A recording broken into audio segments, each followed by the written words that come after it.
Welcome to Corporate Warrior, the podcast that brings you the best advice on how to improve your health, optimize performance, and maximize productivity. With your host, Lawrence Neal.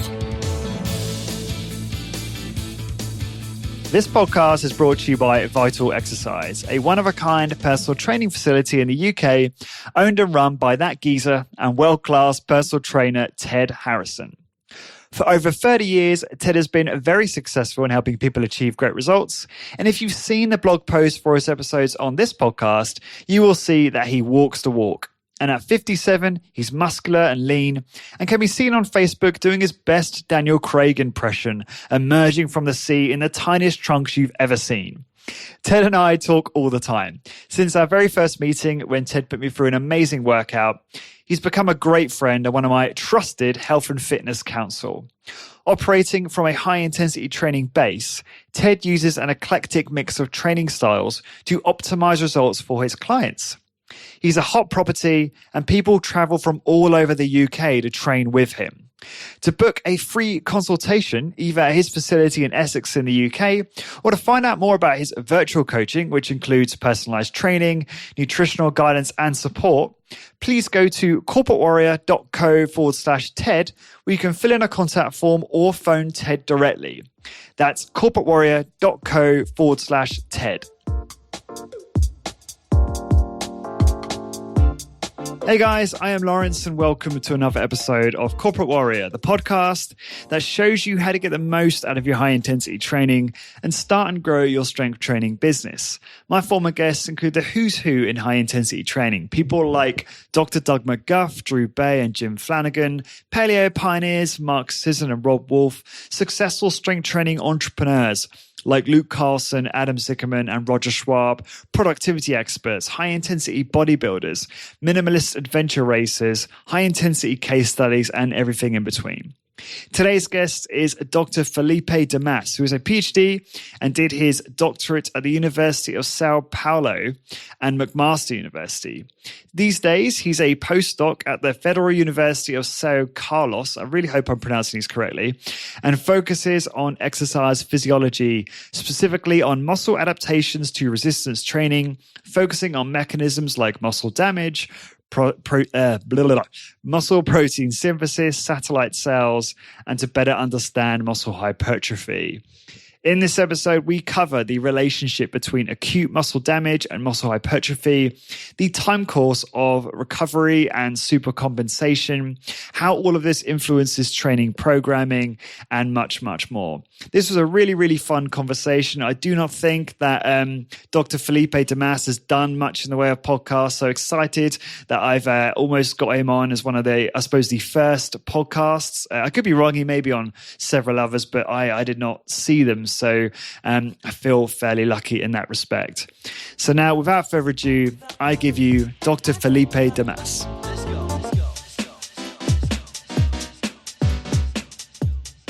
Felipe, welcome to Corporate Warrior.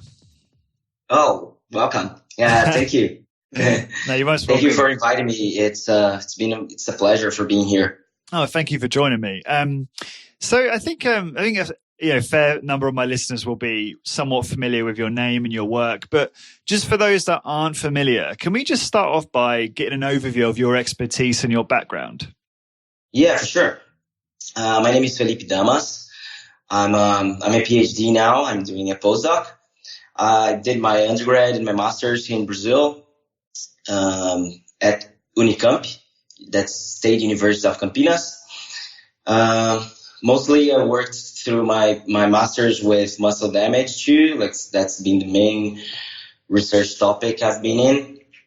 So, but it was not related to hypertrophy at that point. I worked with looking into distinct limb susceptibility to muscle damage, mostly in elderly. But then I moved to São Paulo, where I did my PhD with Dr. Carlos Ugrinovich, which was my supervisor, and also I did 1 year internship in Stu's lab, Dr. Stuart Phillips' lab at McMaster in Canada, in which we mostly you wanted to understand the role of muscle damage in hypertrophy and modulation of muscle protein synthesis. After my PhD now, I'm currently a postdoc, as I said, in the Federal University of São Carlos with supervision of Dr. Clayton Libardi. It was like my collaborator in mostly of my projects through my academic life. Oh, good stuff. So let's I do want to talk about your postdoc and what you're currently working on, but I'd like to start off by talking about James Fisher's email to me, and which I think you were probably CC'd on. He said you published a paper discussing muscle damage and hypertrophy, and fundamentally one of the key things he's saying, or you're saying, is acute muscle damage leads to muscle protein synthesis and recovery, but not necessarily hypertrophy, which is also thought of as supercompensation. And that hypertrophy only occurs chronically after a period of frequent resistance training with sufficient rest to recover and additional rest to supercompensate. Can you talk a little bit about that? And I don't know whether I've just spilled all the beans, and I don't know how much more you have to add to that now, but I'd be really fascinated to learn about how you did that study, and if you could just elaborate on that a little bit. Yeah, sure. I can start from the beginning if you want to. Yeah, sure. Yeah, so as I said, that's my PhD thesis mostly. So we're trying to design a study to understand the role of muscle damage in hypertrophic responses. And I think you and the listeners will know that that's kind of hard because you want to modulate only one variable, which is muscle damage, and try to relate it with hypertrophic responses. And you probably won't do it properly because you don't know exactly what is happening inside your muscle, like inside your muscle fibers. So we did our best, what we had at hand at the time, and based obviously on the scientific research at the time. So mostly we wanted to use the repeated bout effect. I don't know if you are familiar with it and your listeners. So yeah, do you want to just describe that? Yeah. Yeah, sure. Yeah.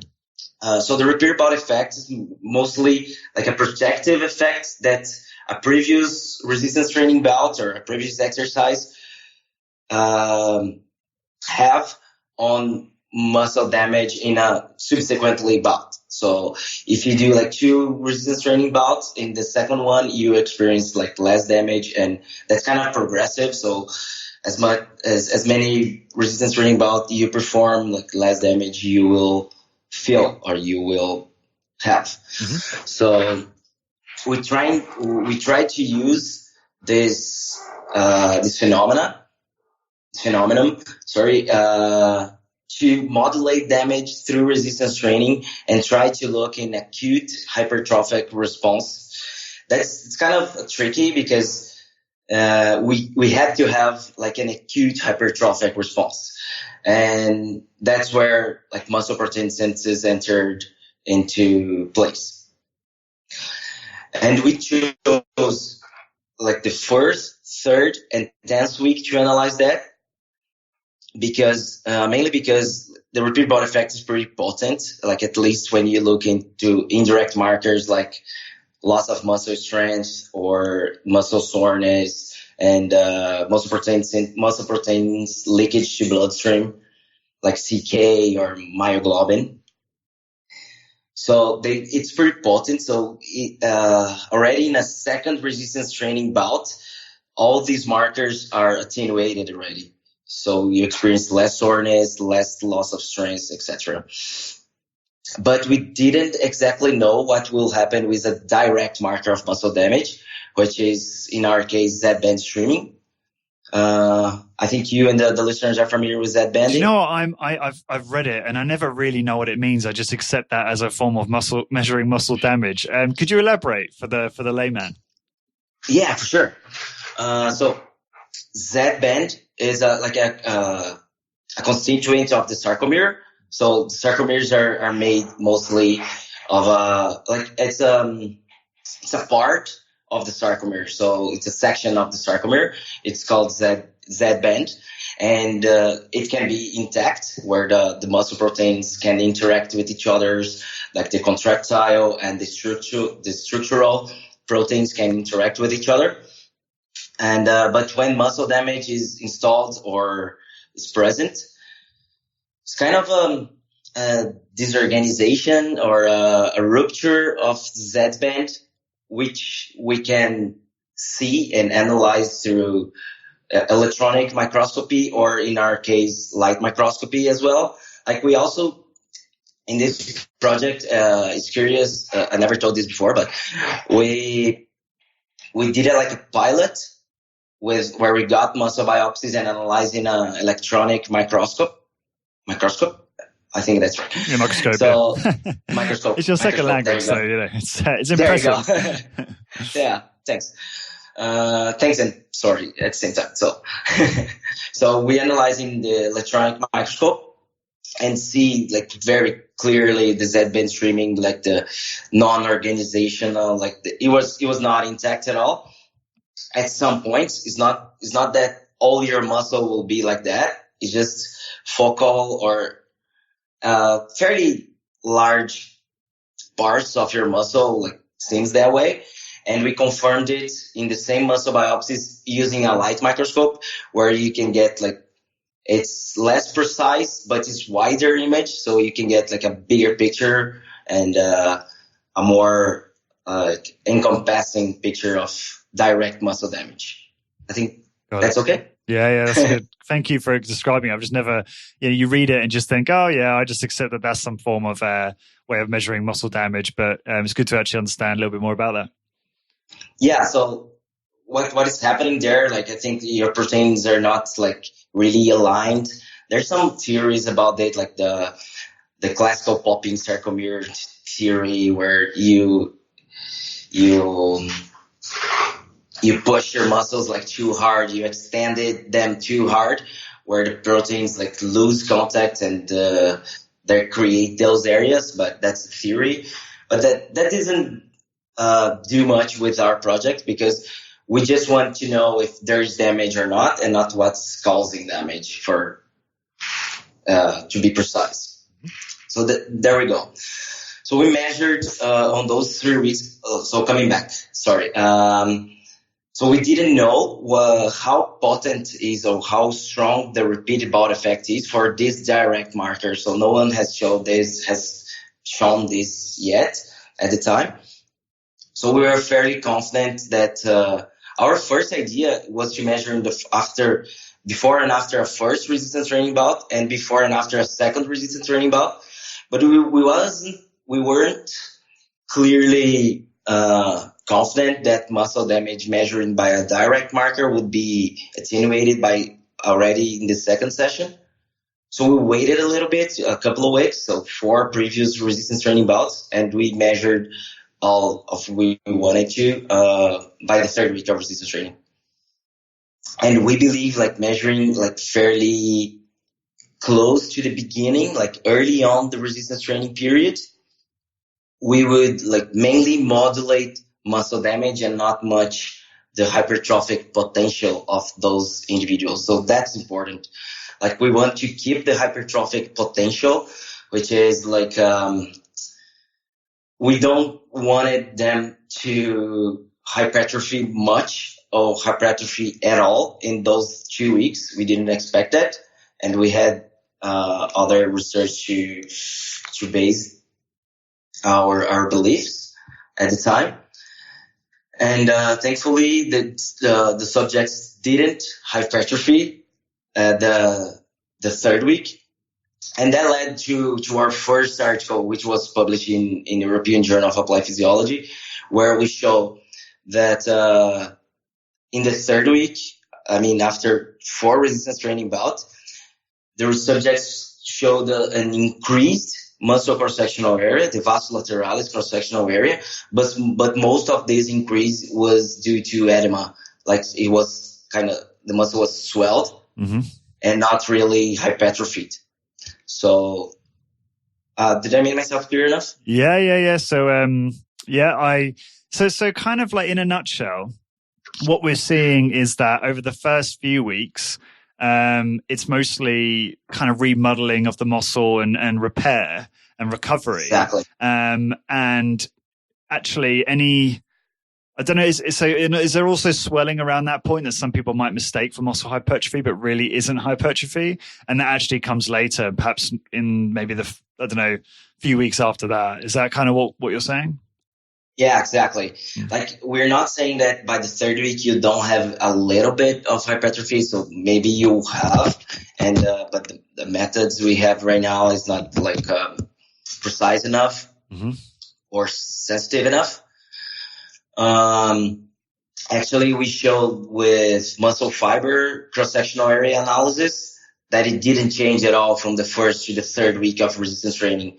So, and that was showed in our second paper, but it kind of go accordingly with what we proposed in the first paper. And we haven't seen this data before we published the first paper. So that was good that we found that. And it went along with our suggestions. So mainly, like in the early phase of resistance training, we say like mostly of our increase that we find in muscle cross-sectional area is due to swelling, due to edema, mainly because the first bouts of resistance training elicit a lot of muscle damage, or at least a highest degree of muscle damage that one will experience through a resistance training period. So I think that's mostly it. And we expanded it in our review that we just published in Egypt too,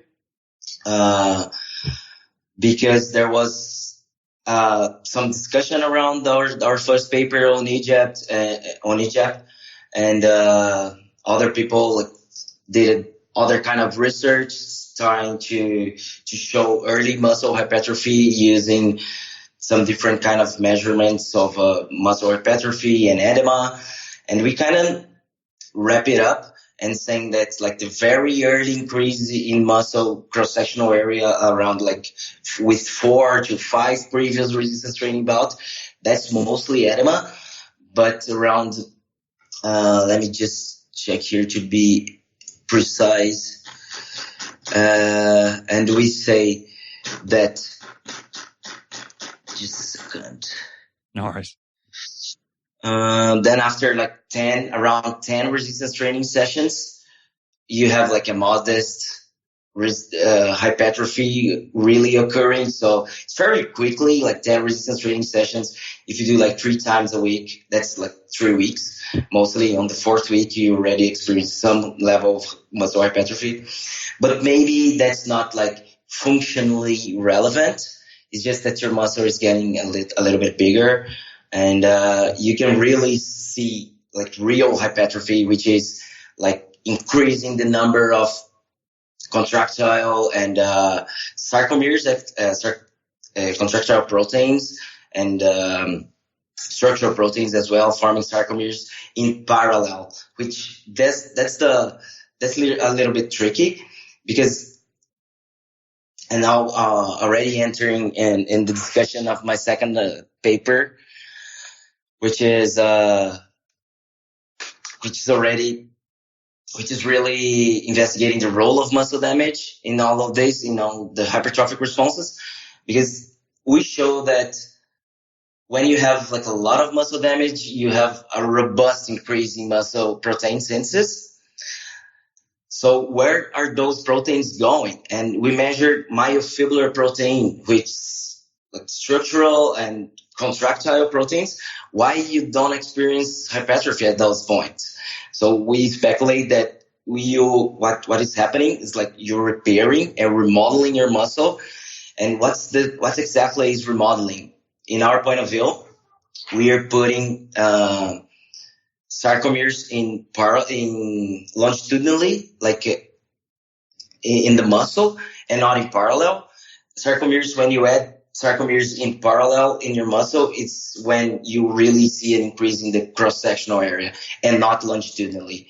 So I think that's kind of tricky, and we didn't measure this directly, but it's what we suggest. Okay, that's what you would speculate from that. Exactly. Yeah. Okay, cool. Now that's really interesting. Because it does make me think, I know that perhaps some people listening to this who are fans of, training less frequently with less volume are kind of, they're really happy to see stuff like this, because it may suggest that, if you're not careful, you could kind of perhaps interfere with that recovery process. If you're training too frequently or too intensely. I'd really love to hear what you think about that, whether you think that's true or not. I'd love to hear you elaborate on how these findings may help you inform training recommendations for people. Yeah, sure. So coming back to our main design, which was like measuring muscle damage and muscle protein synthesis in the first, third, and 10th week of training. So we try to modulate damage by the third week. So muscle damage will be attenuated, and we'd like to see the hypertrophic response in those weeks. And mainly what we found was that in the first week, we have a robust increase in muscle protein synthesis and also like significant muscle damage. By the third week, muscle damage starts to be attenuated. Like mostly the indirect markers were mostly very attenuated, like just a little bit of change there. And also in the direct marker, muscle damage was being like fairly attenuated at those points, so progressively attenuated, which was almost obliterated by the 10th week. We almost didn't see muscle damage at all by the 10th week of training, which was after the 19th resistance training bout. So what we see is that in the third week, with this kind of attenuated damage, muscle protein synthesis is also attenuated, but it started to correlate with the hypertrophic response we see in the whole 10 weeks. So that's kind of tricky. So the first week, we didn't see any association between muscle damage, the degree of muscle damage, or the degree of muscle protein synthesis with the hypertrophy we see after 10 weeks. And we saw a big trend, like statistical trend, to see a correlation between the degree of muscle damage and the muscle protein synthesis response in the first week. So that corroborates with what we suggested, that a fairly amount of these increase in muscle protein synthesis the first week is directed to repair and remodel that muscle damage you experienced in the first week. Mm-hmm. So muscle protein synthesis is attenuated in the third week, and it's kept attenuated in the 10th week. And in those weeks, especially in the last week of training, after 19 training sessions, it correlates like really good. The correlation was really good with the hypertrophic response. What that means, like more in a practical way. So I can get to your question, really. No, it's good to set the scene. I appreciate it. Yeah. Yeah. So that means like if you're a subject that experienced a lot of muscle damage in the first week and increased a lot of your muscle protein synthesis in the first week, that does not mean that you'll be the subject that will experience a lot of muscle hypertrophy by the end of the 10th week. That's mostly what a correlation analysis is showing, like in a superficial way of saying it. But if by the third week, your muscle protein synthesis it's the highest between all the subjects you were measuring, you're probably going to be the subject that will hypertrophy the highest. And that doesn't have any relation with the degree of muscle damage you're experiencing in the third week, in the first week, or at all. So that's pretty cool. Like we show that with progressive attenuation of muscle damage, the muscle protein synthesis analysis begin to correlate like greater and greater with the hypertrophic response. So that says like it's a pretty clear message, at least in our point of view, that muscle damage is not exactly good for muscle hypertrophy. Maybe it is inevitable by the beginning, and we don't know that. That's a good question we can talk about later. Like we don't know if you have to have like muscle damage by the beginning of training, at least with the direct marker. It has been shown that the indirect marker, like you don't need to feel that you hypertrophy at your best, like your maximally. You don't need to feel soreness. You don't need to lose much strength. You don't need to have like CK leakage to your bloodstream. But no one knows like what happens inside your muscle fiber. Do you need to have Z-band streaming at least in a small degree so your muscle can be remodeled, Yeah. and prepared for the next resistance training sessions? Do you need to have like a time for your muscle to be prepared and begin to really hypertrophy? So muscle protein synthesis will be directed to muscle hypertrophy after this period. So that we don't know. Like, it's not that muscle damage don't play a role at all in muscle hypertrophy, but it doesn't explain, because I don't know worldwide, but at least in Brazil, there was like this belief among practitioners, and also the training guys, that muscle damage, I mean, like micro tears in your muscles or micro lesions will lead to that. That's what explained that your muscle is growing. That was a fairly, and it still is a belief that in the practice of training, people understand hypertrophy by that way. And we show that that's not exactly the case. Like, muscle damage doesn't explain and doesn't potentiate muscle hypertrophy, because that's another thing. Some people, even in science, believe that, okay, muscle damage is not the process that explains muscle hypertrophy, but if you experience a fair amount of muscle damage, not severe enough and not too small, you will potentiate, you will like increase this hypertrophic response. And our data doesn't show these at all, or don't show these at all. Interesting. Okay, so can we? No, that's really cool, and it's interesting to hear, and it's awesome that we're learning all this new stuff through science and through the literature. Would you be able to elaborate on like how, like, because one thing we haven't spoken about is the study design, right? In terms of the, we have a little bit, but in terms of the actual training protocol. So does it sound like what were they doing? Were they doing kind of 3 training sessions a week? Like, can you talk to us a little bit quickly about the participants and the training frequency and the protocol?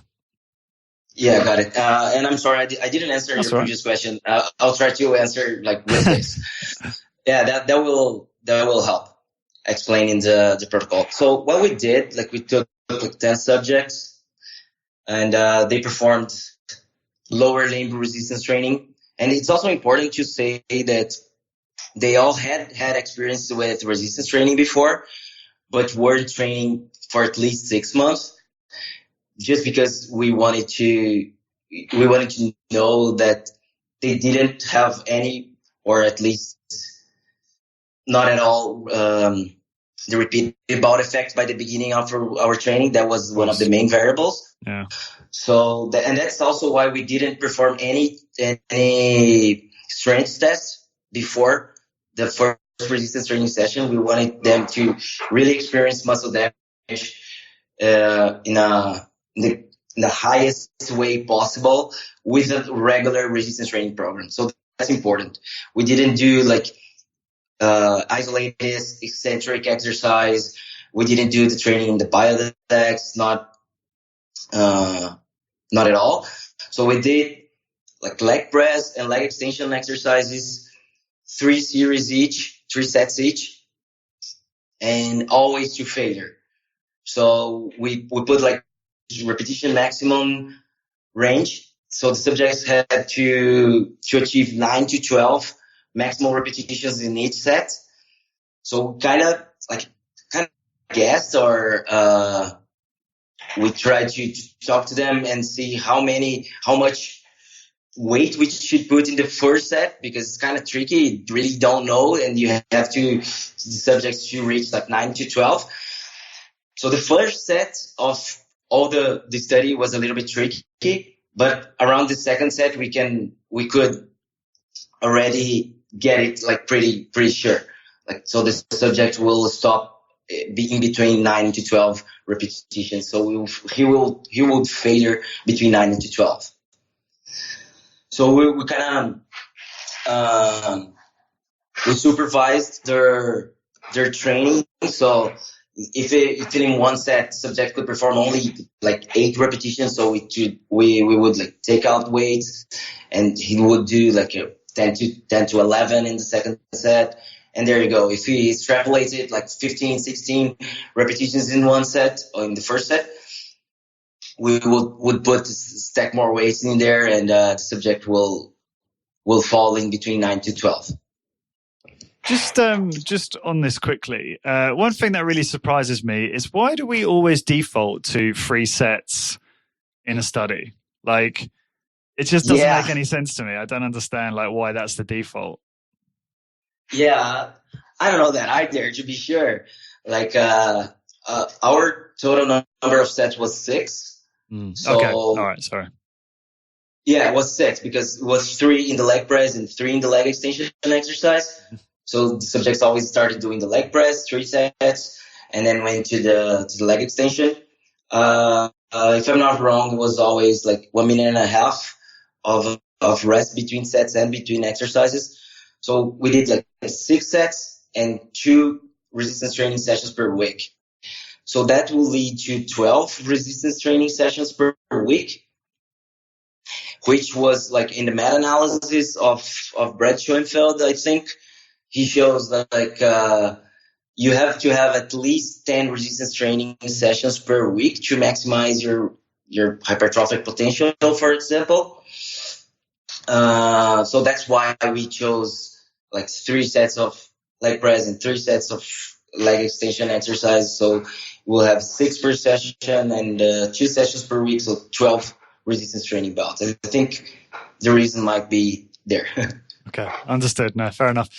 Sorry, I kind of broke your pattern a little bit there. But did you want to just continue and come on to, I guess, how the findings have kind of informed training recommendations as well? That'd be interesting. Yeah, so there you go. I think what we can get from our study mostly is that you don't need to feel damage, and maybe that we don't know.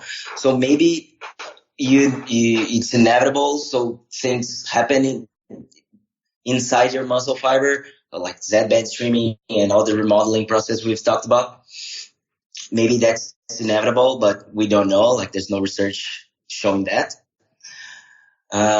We're kind of looking into it for my postdoc. So things, but some other details didn't allow me to go that way. But okay, but even though we don't know if Z-band streaming is inevitable, what we do know is that you don't have to feel sore. Like, your muscles doesn't need to feel a lot of delayed onset muscle soreness. It's what the term is. So you don't have to feel that. You don't have to lose a lot of strength. Even in the first training bouts, you don't have to have CK leakage or myoglobin leakage to your bloodstream. That's shown by other research, not exactly ours. It's Flan et al. Research shown that, and we kind of discussed this in our review in Egypt, like the last paper we published. So what we can take on that is, like, even though you feel a little bit sore in the first sessions of resistance exercise, you don't have to be alarmed by it. Like, it will resolve fairly quickly in the second week or third week. You will begin already to hypertrophy. And I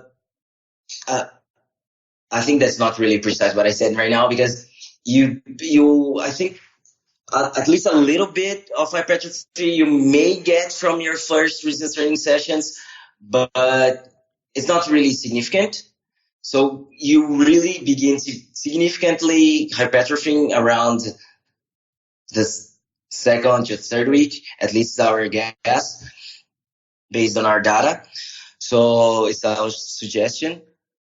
So it goes little bit further. Like if you want, you can start your resistance training program slowly. Like you can do isometric training or a fairly low eccentric training, low intensity or low load eccentric training if you want, or even like isoinertial exercises, eccentric and concentric exercise, but with like a lower load or a lower volume. So you can start slow. You can start with a low load, so you don't experience a lot of muscle damage in the first weeks. You don't feel sore too much, because I think you can lose subjects or you can lose students or clients, right? If you extrapolate muscle damage in the first week, for example, and the guy doesn't want to feel sore, or the girl doesn't want to feel sore like that way. So you don't need to do that for maximizing his or her hypertrophic response. Okay, so that's interesting, I think. Yeah, so it's good from like a public health perspective, like getting more people involved in exercise, and that you don't necessarily have to drive them to complete muscular failure, or do provide them a ton of frequency and volume, because actually that might, that muscle damage that they experience, muscle damage, might not be exactly. essential. But it's funny because the flip side of that is you get a lot of people who really enjoy the DOMs. They actually enjoy the soreness. I guess what's interesting to me is, obviously a lot of the people that listen to this show, and the theme of the podcast is kind of high intensity strength training. A lot of people like to train probably once or twice a week, with a view of typically addressing most of the musculature of a single set to failure. And I'm just wondering if these findings would make you think that would be more advisable, because maybe I don't fully understand this, but in my mind, it's like, well, if you're doing too much in the way of frequency, and you could be potentially getting in the way of this recovery and this remodeling of the tissue. I suppose that's not necessarily true if it's been attenuated by repetitive bouts, but there you go. So I've kind of answered my own question. Exactly. But that's good. Or is it that, as you were saying before we kind of got recording, both work probably just as good as each other? None of these variables really matter, like when it comes to muscle hypertrophy. Yeah, exactly. So that's the tricky thing of it. Like you can start slow, you can start like not as frequent. You don't need like a lot of frequency in the first weeks, so you can start slow, and then you can go set to failure by the third week or fourth week. I don't know. So you can do like 2 resistance training sessions or 3 resistance training sessions. Like our work is not really on resistance training frequency, but we've been shown like actually we have like a paper on that subject under review right now. So may I talk about it? Is that right? Go for it. Yeah, absolutely. Okay, cool. So we evaluated like 2 versus 3 versus 5 times per week resistance training bouts. But what's also important to say is that when we're saying that, we're training always the same muscle group, because people would listen to this and go 2 times at the gym but train different muscles or different parts of their body and say, I did 2 resistance training sessions. So no, you did 1 resistance training sessions per muscle group in the week. So so we try to investigate the responses of 2 times versus 3 times versus 5 times per week in untrained subjects. And mostly what we've shown, like after 8 weeks, they all hypertrophy the same and they all gain strength the same way. Like maybe there's like a little bit of differences in the kinetics of the difference, because we measure these also in the 4th week. And in the 4th week, it seems that the 5 times per week has a little bit of advantage from the 3 times or the 2 times per week.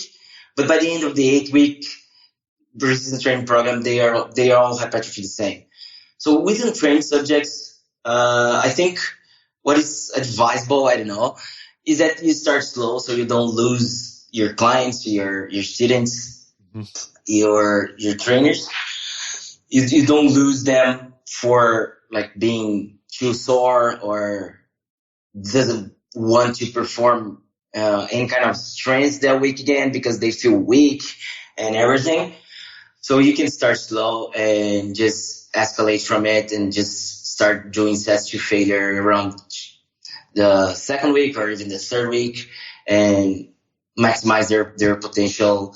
And you even don't need to go to extreme failure. If you use, especially if you use high intensity, like high loads, you can go close to failure. You don't, there is some research from my supervisor, that's Libardi, Dr. Libardi. He's the last author.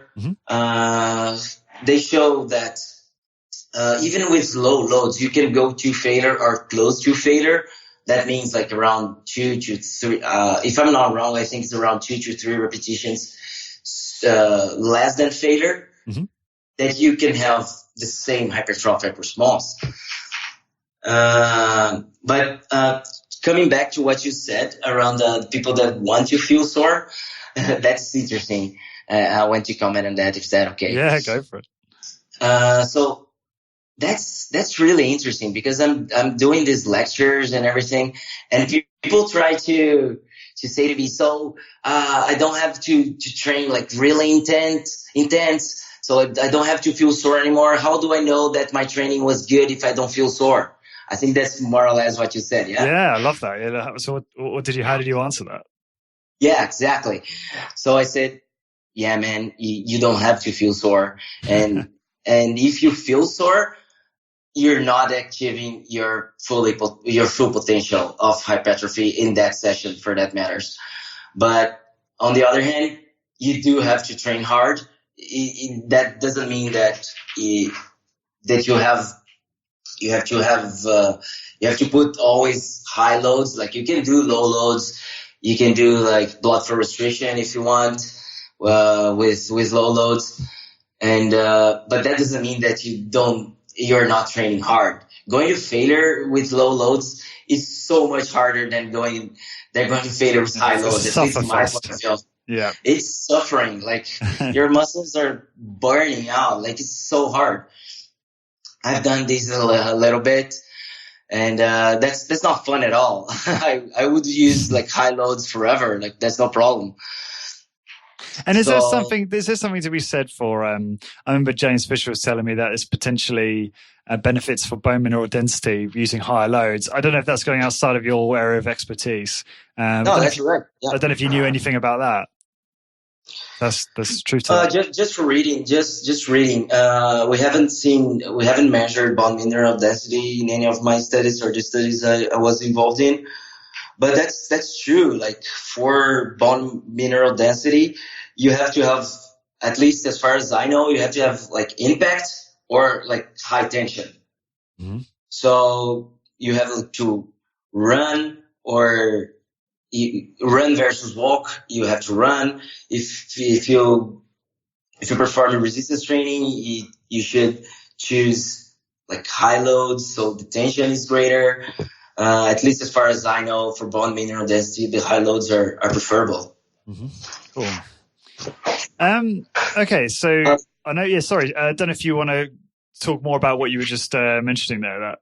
Yeah, exactly. Yeah. So just to wrap up around muscle soreness, it's kind of funny because in my lectures, I always say that I show some studies showing that you don't need to feel sore. Like Flan et al. Study, they show that you don't need to feel sore to achieve your maximum potential for muscle hypertrophy. And I expand on it, showing that it's when you feel less sore that your muscle protein synthesis is correlated with hypertrophy. That's what we show. So it's when you feel less sore that your muscle is really increasing its size. So that's interesting. Like people just have to be, I don't know, happy that they are training to failure and they are training hard and don't feel sore at all. If you want to feel sore, if you want to change your routine of training, you will feel sore. Like imagine if you're doing like regular resistance training and you want to perform like more intense training, like eccentric, maximal eccentric exercise. So you probably will feel sore like for a week, but in the second week you're not feeling sore again. So and you should feel happy for that. Like that week that you feel sore, maybe like that's an extrapolation of our findings, but as far as we know, when you feel sore, when you feel a lot of damage, your muscle protein synthesis is not being totally or on the majority directed to increase your muscle size through hypertrophy. You're directing it to remodel. So just be happy that you're not feeling sore anymore and you're training really hard. Yeah, this is really interesting because I think a couple of questions that come up for me is, you've got some personal trainers, not very good. And I know, of not very good personal trainers who will literally change the workouts every single time they train their client. That's obviously going to lead to, I'm assuming, more muscle damage or more soreness because of the novelty. And as a result, further like delay or reduce the hypertrophy that will happen because it will be constantly, I'm guessing the tissue will be constantly recovering and repairing and remodeling, and not, because you're not having that kind of repetitive bout effect. Is there truth to that? Yeah, we kind of ramble around it in our letter to editor, which was not published. I don't know if you saw this, like Brett Schoenfeld, he wrote a letter about our last article, the review article on EJAP, and we responded it. So both of those letters extrapolate the word number and the reference number. We wanted to discuss a lot, and the editors didn't want to, so they were both rejected. And then Brett Schoenfeld published his letter and our letter in his website. So it's kind of cool. It's out there. Mm-hmm. I can, if you want, I can go and find the link so we can put it on. Yeah, on the show notes. Yeah, that'd together. Be together with our podcast. That would be interesting. And that's always good. Just a parenthesis here. I diverge, but that's really good because I think science is mostly about like changing point of views. Like it's good that Brett Schoenfeld doesn't feel the same way we feel about our data and past data. It's also good, like healthy and respectful discussion. Yeah. Even though it was not published in a paper, which we wanted to, but it's out there at least. People can read it and get the information and get along with this dialogue. So it's pretty cool. Yeah. So coming back. I'm interested in reading that actually. I'll do that after that. But sorry, continue. No, go ahead. And your podcast is like contributing to that. It's pretty cool. I just love these kind of things. Get to the big public too, and not only the public that read papers. So that's good. Yeah, I'm trying my best to bridge the gap. I'm constantly being told off by people in your colleagues to be better at reading papers. So I try my best, and then I try and work with you to decipher some of the scientific language and make sense of it so that listeners can go away and either implement it in their own training or implement it in how they train their clients. And that's really the goal of this. And on that point, I had a question from a listener who was asking, is there potentially value in limiting muscle damage to speed up the recovery process? I don't know whether that would have a trade-off with stimulation, but like stimulant hypertrophy, but have you got a view on that at all? Yeah, I think I haven't seen anything that really directly measured this, but given the past data, I think you don't have to, it's okay if you want to limit damage at least in the first weeks of training. Like that doesn't mean that you're limiting your stimulation for muscle hypertrophy, at least in my point of view. Like if you see Flens et al. Study, he shows exactly that. Like people start really slowly and for 2 weeks, and then do the same kind of for 3 weeks, and do the same training for 8 weeks with in between groups. Like a group starts and do like high intensity eccentric training for 8 weeks, and the other group do the same training, but before these 8 weeks, they do like a ramp up protocol for eccentric exercise, like really slow and really not slow in velocity, but low load. So they don't experience damage. They feel the repeatable effect. So the one group that trained for 11 weeks, mostly so they trained hard in 8 weeks, but do like preparation, like preparing weeks, like 3 weeks of low load, mostly a low intensity eccentric exercise. So they experience repeated bout effect. And by the end of the training program, they all hypertrophied the same. So I don't think you lose stimulation. There is like someone that will go and then say, okay, they trained 11 weeks and the other group trained 8 weeks. But by the end of the training program, the total work was the same. They matched for the total work between groups. So I don't know, like the question is still out there, I think.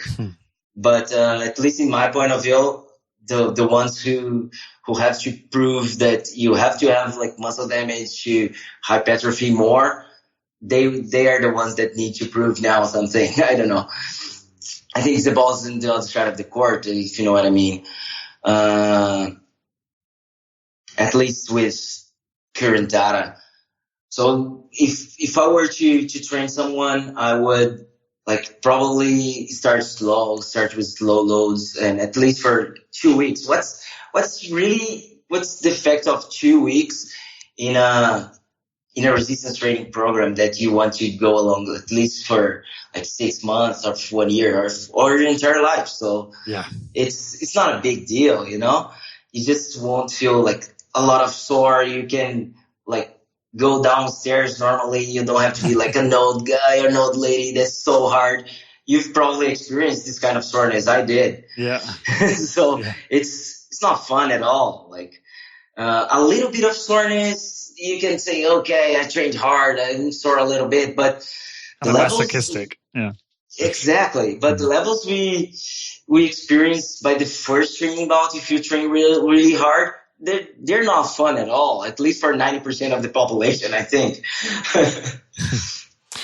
So I'm sorry, man, because I didn't answer exactly your question on the what was it again when I start thinking about kind of training science? Training recommendations, or do you mean or limiting muscle damage to speed up recovery? No, before that, when I talked about Brad Schoenfeld letter. What were we talking about? I forgot. It's all right. We'll come back to that. Is there anything, I guess, I'm interested. One thing we haven't really addressed is, well, we have touched on it, is kind of the programming. So a lot of people listening to this, if you take the people that are really into strength training and into trying to get the best results for themselves, it's kind of sounds like to me that, that a lot of these variables don't really matter, and that whether it's a single set to muscular failure or multiple sets. I know Brad's paper says something different, but I don't particularly agree completely with the methods on that. There you go.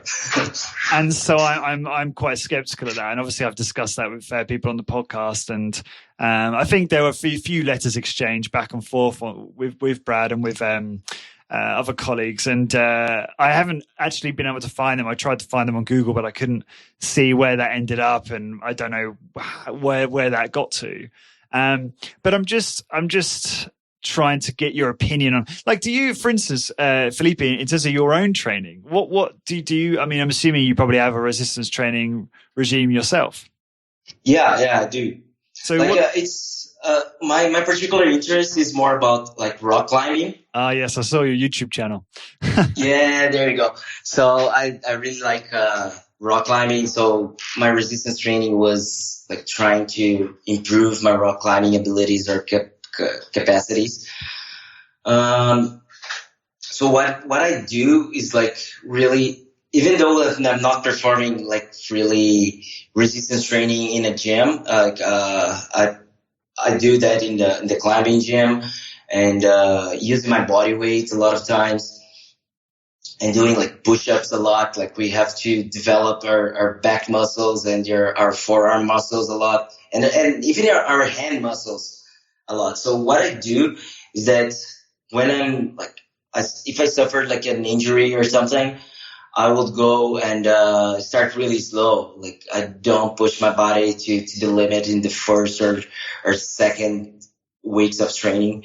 And by the third week, I start to push it a little bit and like just escalating from it, because especially on rock climbing, if you push especially your hands too hard, you will suffer some injury there. So it's really small structures to hold on to your full body. So what I do is exactly what I investigate and what I believe now with all the data that's been published and all our discussions, that I start slow for 1 or 2 weeks and then But what does that mean when you strength. say start slow? Do you mean like not train to failure, like train less frequently? Exactly. Like what does that mean in practical terms?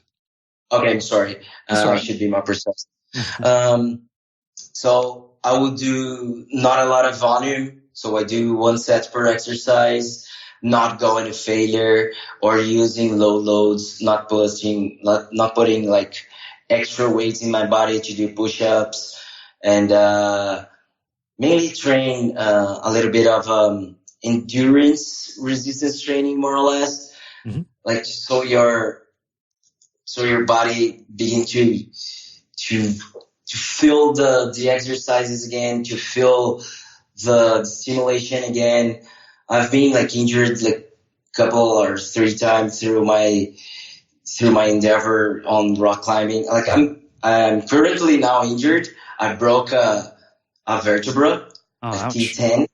Yeah, I fell when I was like going down a hill that's just hiking, and started raining, and I fell and I broke a vertebra. So I'm kind of in this exactly scenario. So I'm coming back now, and I'm doing like planche, and I'm doing like push-ups, but not been doing like for 3 weeks now. In the first 2 weeks, I start with like single sets, not going to failure, with kind of if I'm going to failure, just to build up endurance on my muscles, like not with high loads, and but just like holding, using isometric training a lot. I'm using isometric training a lot. That's important. So I'm going to failure isometrically, like holding my body up for as far as I can. So it doesn't put a lot of tension in my muscle structures, but it still builds endurance. So that's mostly how I do in my which transfers quite well to rock climbing, I bet, doesn't it? Exactly. Yeah. We need to build this endurance too. But right now, like I'm the 3rd week or 4th week of this recovery. So I'm trying to build up like some maximal strength and power.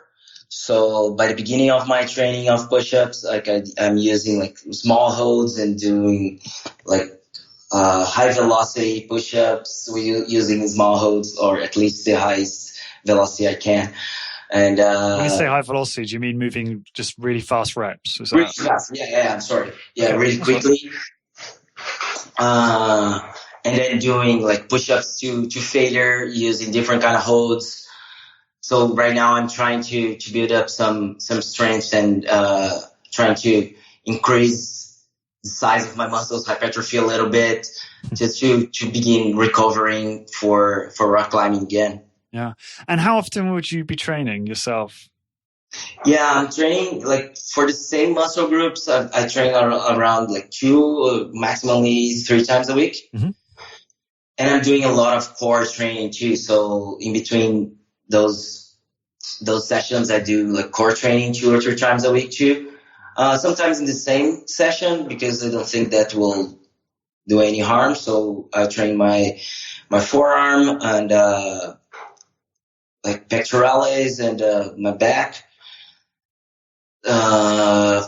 for maximum strength and power, and then I go do some core training, some lower back training because of my lesion. Yeah.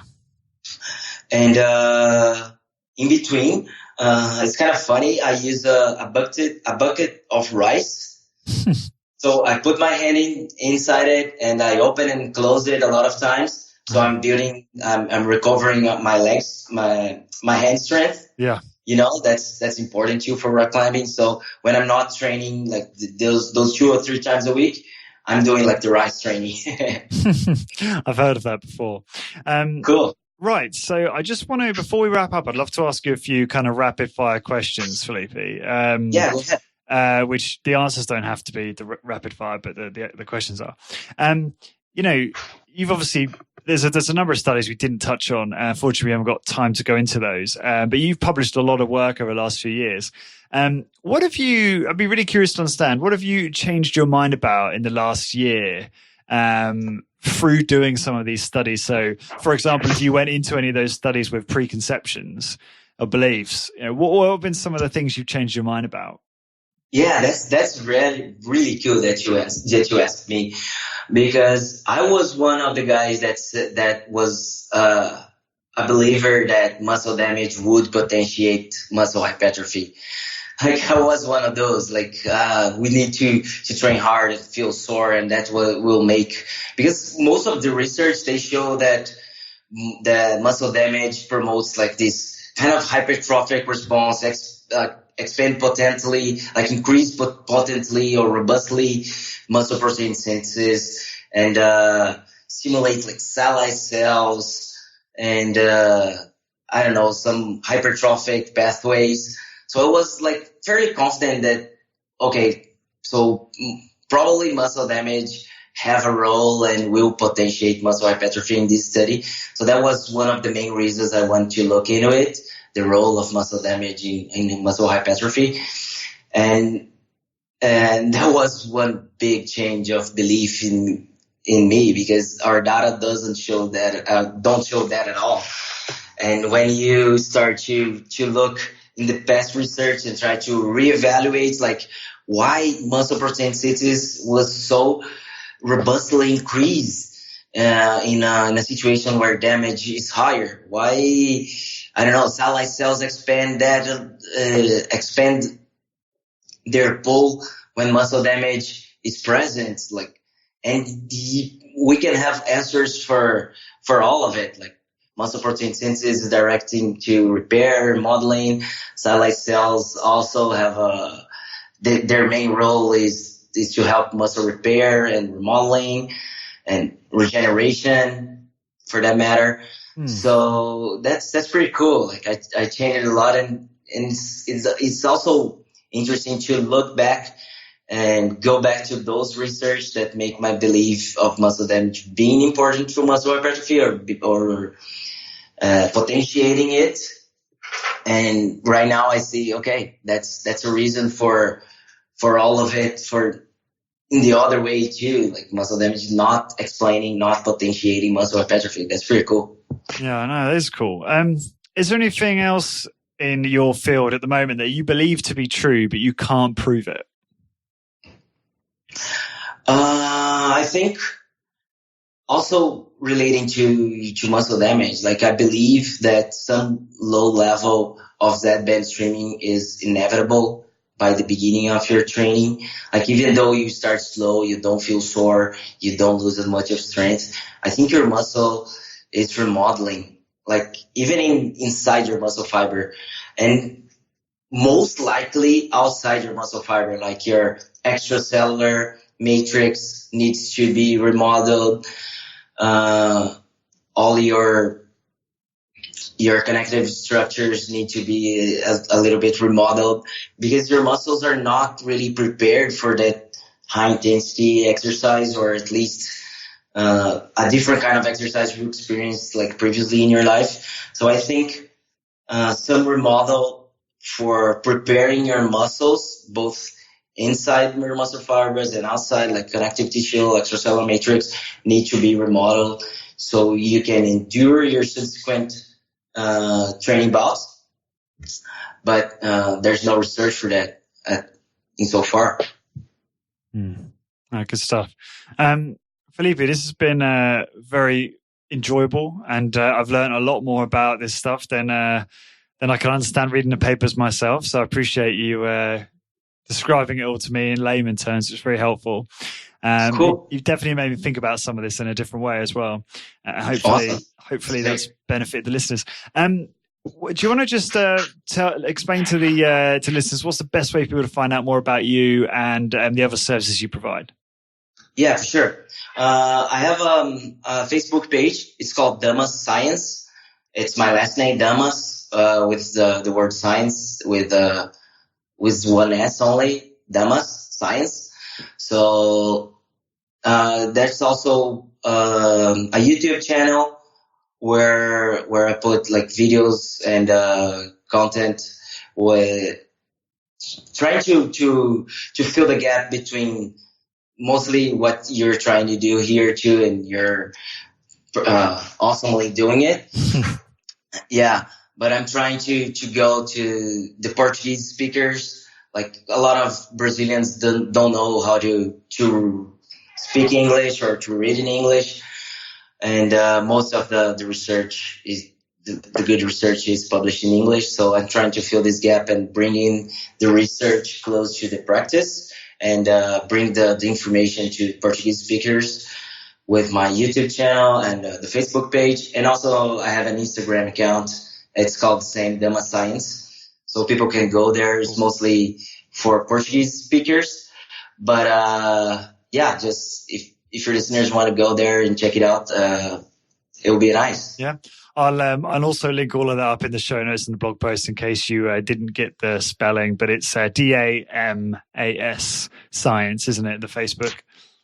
Sorry, what is that? I didn't understand. Yeah, sorry, the Facebook page is DAMAS, how you spell your last name, isn't it? Yeah, DAMAS Science. CINENCA. Yeah. Cool. Okay. But yeah, I'll just so the listeners don't have to remember all that, I'll obviously link that all up in the blog post for them to review later today. And for everyone listening, to find the blog post for this episode, please go to corporatewarrior.co/Felipe, which is FELIPE. And if you want to find a list of all the episodes, please go to corporatewarrior.org. And until next time, guys, thank you very much for listening. I hope you enjoyed that. Before you head off, head on over to corporatewarrior.co/ebook to get your free high-intensity training Google Sheet to track your training progress. And get my ebook with 20 interview transcripts with some of my top guests, including Dr. Doug McGuff, Drew Bay, and Bill Day Simone on how to optimize muscle gain, fat loss, and overall health in an efficient, effective, and sustainable way. Head on over to corporatewarrior.co/ebook now and enter your email address for instant access. This podcast is brought to you by Vital Exercise, a one-of-a-kind personal training facility in the UK, owned and run by that geezer and world-class personal trainer Ted Harrison.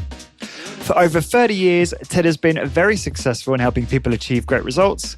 And if you've seen the blog post for his episodes on this podcast, you will see that he walks the walk. And at 57, he's muscular and lean and can be seen on Facebook doing his best Daniel Craig impression, emerging from the sea in the tiniest trunks you've ever seen. Ted and I talk all the time. Since our very first meeting, when Ted put me through an amazing workout, he's become a great friend and one of my trusted health and fitness counsel. Operating from a high-intensity training base, Ted uses an eclectic mix of training styles to optimize results for his clients. He's a hot property and people travel from all over the UK to train with him. To book a free consultation, either at his facility in Essex in the UK, or to find out more about his virtual coaching, which includes personalized training, nutritional guidance, and support, please go to corporatewarrior.co/Ted, where you can fill in a contact form or phone Ted directly. That's corporatewarrior.co/Ted.